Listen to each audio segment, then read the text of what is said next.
ආයිබෝවන් තුලා ලග්න හිමියනි. ඉතින් ඔන්න ඔයාලට ඉතාමත් වටිනා වීඩියෝ එකක් අරගෙන ආවා මැණික් පැලදීම සම්බන්ධව. ඉතින් ඔයාලගේ ජීවිතේ ලොකු වෙනසක් කරගන්න පුළුවන් අවස්ථාවක් තමයි මෙන්න මේ මැණික් ගල් පැලදීමෙන්. හැබැයි ආවට ගියාට මැණික් ගල් පළදින්න යන්න එපා. ජ්‍යොතිෂයට අනුව මැණික් ගල් පළදිනවා නම් Tamanට සුබ කරන බලවත්ම ග්‍රහයා ඉන්නේ කොතනද? එයා ඉන්නේ මොන විදිහටද? සතුරු වෙලාද? උච්ච වෙලාද? මිත්‍ර වෙලාද? සම වෙලාද? මූලක් ත්‍රිකෝණ වෙලාද? අන්න ඔය ටික බලන්න ඕනේ. ඔය ටික බලලා තමයි Tamanට සුබ කරන බලවත් ග්‍රහයව ඉන්න තැන අනුව බලවත් කරගෙන ඒ ඉන්න තැන ප්‍රතිඵල සහ එයා බලන ස්ථානවල ප්‍රතිඵල වඩා වැඩි කරගන්න පුළුවන්. හැම ලග්නයකටම ග්‍රහයෙක් දෙන්නේ ඉන්නවා. ඒ කියන්නේ ලග්නයට සුබ කරන. ඉතින් තුලා ලග්නයට සුබ කරන බලවත්ම ග්‍රහයා කවුද කියලා මම ඔයාලට කියා දෙන්නම්. තුලා ලග්නයට සුබ කරන බලවත්ම ග්‍රහයා තමයි සේනසුරු ග්‍රහයා. මොකද හේතුව මෙයා 4ටයි 5ටයි අධිපතිකම් දරනවා. ඉතින් අන්න ඒ හින්දා තමයි මෙන්න මේ සේනසුරු ග්‍රහයා බලවත්ම සුබ ග්‍රහයා විදිහට සලකන්නේ තුලා ලග්න හිමියන්ට. දෙවණියට ඉන්නවා බුධ ග්‍රහයා. බුධ ග්‍රහයා දෙවනි ස්ථානයේ අරගන්නවා ලග්නයට සුබ කරන තුලා ලග්නයට සුබ කරන. තුන්වෙනි ස්ථානයට ඉන්නවා සිකුරු ග්‍රහයා. හැබැයි සිකුරු ග්‍රහයා බලවත් කරගන්න එපා. මොකද 8ට අධිපතිකම් දරන හින්දා. ඒ නිසා සිකුරු ග්‍රහයා ලග්නාධිපති තමයි. නමුත් බලවත් කරගන්න එපා. ඔයාලා බලවත් කරගන්න ඕන සෙනසුරු ග්‍රහතුමයි බුධ ග්‍රහතුමයි. අන්න ඔය දෙන්නා බලවත් කරගත්තොත් ඔයාලගේ ජීවිතේ ලොකු වෙනසක් බලන්න පුළුවන්. හැබැයි ඒ අදාළ ග්‍රහයා බලවත් කරගන්න පළදින්න ඕන මැණික් ගල් නිවර්දිව පළදින්න ඕන නැත්නම් එහෙම තියෙන අපලත් ඩබල් වෙන එක වෙනවා. ඒකත් කියන්න ඕනේ. ඒකත් මතක් කරන්න ඕනේ මේ මොහොතේ. මම ඔයාලට කියා දෙන්නම් කොහොමද නිවර්දිව සෙනසුරු ග්‍රහතුමා සහ බුධ ග්‍රහතුමා බලවත් කරගන්න පළදින්න ඕන මැණික් ගල්. රයිට්. සෙනසුරු ග්‍රහතුමාට පළදින්න ඕන ඩීප් බ්ලූ මැණික් ගලක්. කාකනිල් නෙමෙයි හොඳේ. මොකද සෙනසුරු ග්‍රහයා බලවත් කරගන්නයි මේ යන්නේ. එතකොට කාකනිල් පළදලා හරියන්නේ නැහැ. අපල වලට කාකනිල් පළදිනවා. සෙනසුරුගෙන් ලොකුවට අපල උපද්‍රව තියෙනවා නම් ඒකට තමයි කාකනිල් පළදින්නේ. මෙයා බලවත් කරගන්න නම් අනිවාර්යෙන් හොඳ තද නිල් මැණික් ගලක් තමයි පළදින්න ඕනේ. එතකොට මේ ගලට ගහන්න ඕනේ කට් එක තමයි එන කිරණ ඇබ්සෝබ් වෙන්න. රිෆ්ලෙක්ට් වෙන්න නෙවෙයි. එන කිරණ ඇබ්සෝබ් වෙන්න. ඇබ්සෝබ් වෙන්න කියන්නේ Tamanගේ ශරීරයට ඒ ආලෝක කදම්බය උරා ගන්න විදිහට තමයි ගල කට් කරගන්න ඕනේ. සමහරු කියන තුඩිය කවලා පළදිනවා කියලා. ඒකත් හරි. නමුත් කට්ටම් පොලිස් එකේදී යටට පැසට් එකක් දාපුවම කිවුලට් එකට ඒ එන කිරණ ඇබ්සෝබ් වෙන විදිහට හදා ගන්න පුළුවන්. ඒ වගේම තමයි බුධ ග්‍රහතුමාට පළදින්න ඕන පච්චතෝර මැණික් ගලක්. එමරල් තමයි හොඳම මැණික් ගල. එමරල් ගන්න ගියොත් එහෙම ඔයාලා ලොකු ගාණක් වැය වෙනවා. ඒ නිසා ආදේශකයක් විදිහට පච්චතෝර මැණික් ගලක් මේ ආදේශ කරන්න පුළුවන්. ඉතින් පච්චතෝර මැණික් ගල පළදිනවා නම් ඒ ගලටත් ගහන්න ඕනේ එන කිරණ ඇබ්සෝබ් වෙන්න. පරාවර්තනය වෙන්න නෙවෙයි. ඒ කියන්නේ තුඩ කපලා හරි එහෙම නැත්නම් පැසට් එකක් දාලා හරි එන කිරණ කොහොම හරි ඇබ්සෝබ් වෙන විදිහට තමයි ගල හදා ගන්න ඕනේ. ඒකල තමයි තමන් පළදින්න කැමති මේ ජුවලරි එකට සවි කරගන්න ඕන. දැන් පැහැදිලිද වැඩේ? ඊළඟට තව ඉන්නවා තුලා ලග්නයට පාපී ග්‍රහයෝ. පාපී ග්‍රහයෝ විදිහට සලකනවා රවි ග්‍රහයයි සඳු ග්‍රහයයි ගුරු ග්‍රහයයි. ඔන්න ඔය තුන් දෙනාම පාපී ග්‍රහයෝ. ඊළඟට කුජ ග්‍රහයා මිශ්‍ර ඵලයි. ඒ කියන්නේ සුභාසුභ මිශ්‍ර ඵල තමයි ලබා දෙන්නේ. එතකොට තව ඉන්නවා රාහුයි කේතුයි. ඒ දෙන්නත් පාපී විදිහට තමයි ගණනය වෙන්නේ මෙන්න මේ තුලා ලග්නයට. රාහුයි කේතුයි ඉන්න තැන් තියෙනවා හොඳ ස්ථාන. ඉතින් ඒ ස්ථානවල හිටියොත් හොඳයි. කේන්ද්‍රයක් බලන්න නැතුව ඒ සම්බන්ධව කියන්න බෑ. ඉතින් ඒවා ගොඩාක් ගැඹුරු කරුණු කාරණා. ඉතින් ඔන්න ඔය විදිහට තමයි පාපී ග්‍රහයෝ වෙන් වෙන්නේ තුලා ලග්නයට.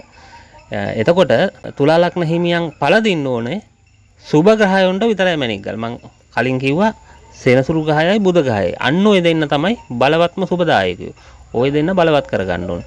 දැන් ඔයාලා කේන්දරේ අතට අරන් බලන්න තමන්ගේ කේන්ද්‍ර සටහනේ කේන්ද්‍රයේ බුධ ග්‍රහයයි සෙනසුරු ග්‍රහයයි ඉන්නේ මොන ස්ථානවලද කියලා.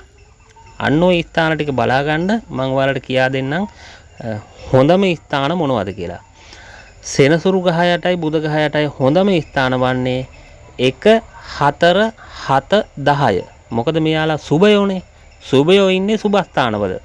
ඒ සුබස්ථානවල හිටියොත් තමයි මේ ප්‍රතිඵල වඩා වැඩි කරලා දෙන්නේ. ඒ වගේම තමයි යාලා බලන ස්ථානවලත් ප්‍රතිඵල වඩා වැඩි කරලා දෙනවා. එතකොට 1 4 7 10 කියලා කියන්නේ කේන්ද්‍රස්ථාන. මෙන්න මේ කේන්ද්‍රස්ථානයක මේ සුබයක් හිටියොත් එහෙම ඊටමත් ප්‍රසත්තයි ප්‍රතිඵල වඩා ලැබෙනවා. බුධ ග්‍රහයත් එහෙමයි. බුධ ග්‍රහයටත් 1 4 7 10 හොඳටම හොඳයි. ඊළඟට 5 9 5 9 කියන ත්‍රිකෝණ ස්ථානයේ තියෙන 1 5 9 කියලා අන්න ඔය ස්ථානවලටත් මේ බුදයි සෙනසුරුයි ගිහින් ඉන්නවනම් ඉතාමත් හොඳයි, හොඳ ප්‍රතිඵල ලබා දෙයි. ඊළඟට 6 8 12 ස්ථානවලට පාපී ග්‍රහයෝම තමයි යන්න ඕන. සුභයෝ යන්න හොඳ නැහැ. මොකද සුභයෝ ගියොත් එහෙම එතන තියෙන අසුභ ප්‍රතිඵලය තමයි වඩා වැඩි කරලා දෙන්නේ. එතකොට හැබැයි මෙන්න මේ බුධ ග්‍රහයා 12 වෙන්නට අධිපතිකම් දරනවා. 12 වෙන්නට අධිපතිකම් දරන හින්දා බුධ 12ට හොඳයි තුලාවට. තුලා ලග්නයේ බුධ 12 ඉන්නවා නම් ඉතාමත් හොඳයි. ප්‍රශස්තයි. ඊළඟට මෙන්න මේ සෙනසුරු ග්‍රහතුමාට 11 වෙන්නයි දෙවැන්නයි ඉතාමත් හොඳයි. ওই තැන් දෙක හොඳයි. බලන්න වල කේන්දරයේ ওই තැන් දෙකේ ඉන්නවද කියලා. එතකොට ওই තැන් වල ඉන්නකොට මෙයාලා ඒ ඉන්න රාශිය අනුව සතුරා වෙන්න පුළුවන්, මිතුරා වෙන්න පුළුවන්, මූලත්‍රිකෝණ වෙන්න පුළුවන්, උච්ච බල සහිතව ඉන්න පුළුවන්. ඉතින් අන්න ওই අවස්ථාන් වල ඉන්න පුළුවන්. එතකොට ඔයාලා බලන්න ඔයාලා කේන්දරේ සතුරු වෙලාද ඉන්නේ කියලා සෙනසුරු ගාය. එහෙම නැත්නම් සම වෙලාද ඉන්නේ බලන්න. මිතුරා වෙලාද ඉන්නේ බලන්න. උච්ච බල සහිතව හරි සුවක්ෂේත්‍ර වෙලා හරි ඉන්නවනම් මේ හොඳයි.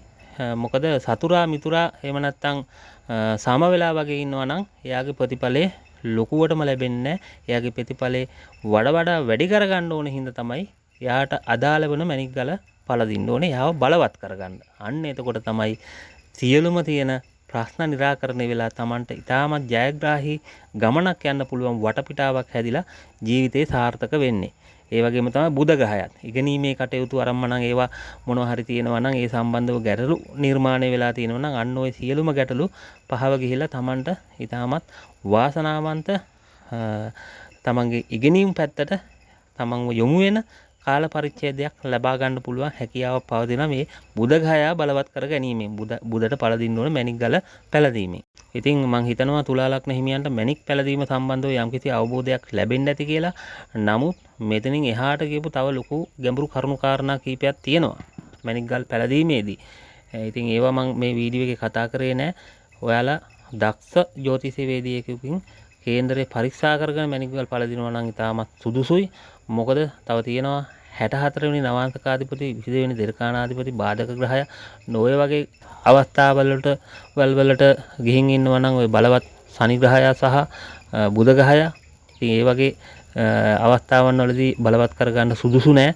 ඒ නිසා ඒ පැත්තත් බලන්න ඕනේ. තව නැකක් තියෙනවා සෙනසුරු ග්‍රහයාට සුදුසු නැකත්.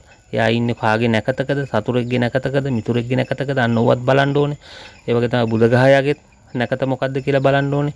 ඒ වගේ කරුණු කාරණා ගොඩාක් බලන්න තියෙනවා මැණික් ගල් නිවැරදිව පළදිනවා නම් ජ්‍යොතිෂයට අනුව. හොඳයි එහෙනම් අපි තව වීඩියෝ එකකින් හමු වෙමු.